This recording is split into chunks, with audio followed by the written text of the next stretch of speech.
Hello friends, আমি মান্তু চলে এসেছি আজকে একটা নতুন ভিডিও নিয়ে। এই যে দেখতে পাচ্ছ পটল গাছ, পটল খেতে এসেছিলাম তোমাদেরকে একটা ভিডিও দেখানোর জন্য। এই যে দেখছো পটলগুলো হাত দিয়ে আমি দেখছি, এবং এই যে পটল গাছগুলো এগুলো কীভাবে হয় তোমরা একটু দেখো।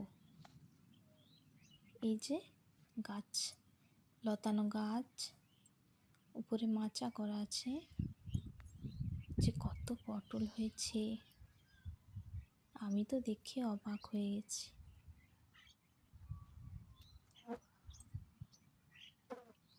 আমি কখনো আসিনি পটল খেতে, এই প্রথম এলাম আর তোমাদের সাথেও শেয়ার করছি। যাই হোক, কেমন লাগছে তোমাদের